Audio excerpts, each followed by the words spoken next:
Imagine a country where the former president, convicted of plotting a coup, could potentially walk free due to amnesty.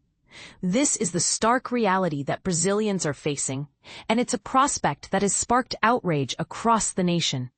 Tens of thousands of Brazilians have taken to the streets to demand that their former president, Jair Bolsonaro, does not receive amnesty after being sentenced to 27 years in prison for his role in attempting to cling to power after losing the 2022 presidential election.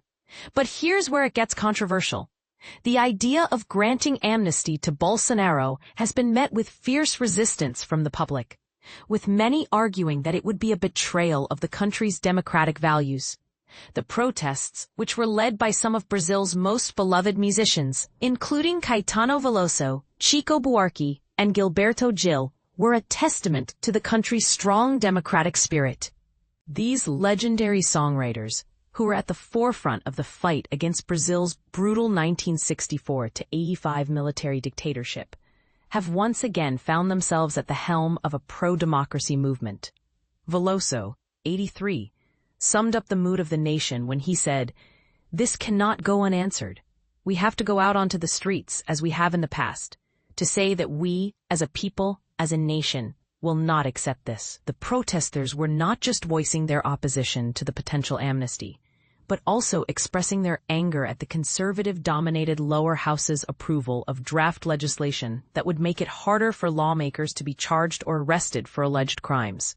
This and its bill has been denounced by critics as a blatant attempt to shield politicians from accountability.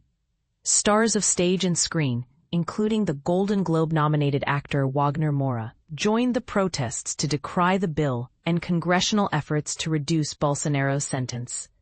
"Long live democracy! Long live Brazil!" Moura told a sea of protesters in Salvador, highlighting the extraordinary moment that Brazil's democracy is experiencing.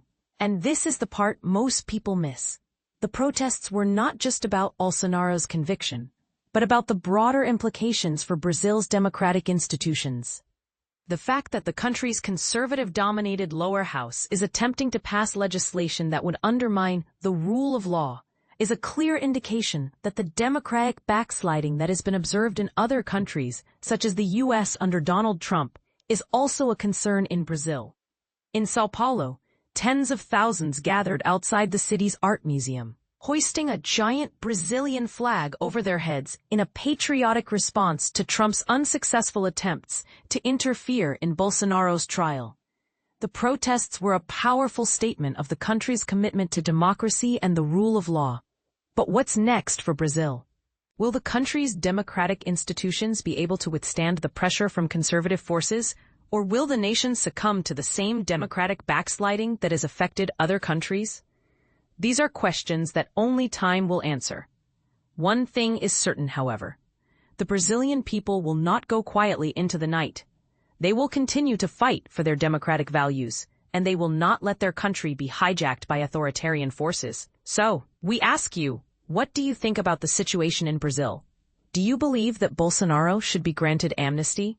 Or do you think that he should face the full force of the law? Share your thoughts in the comments below.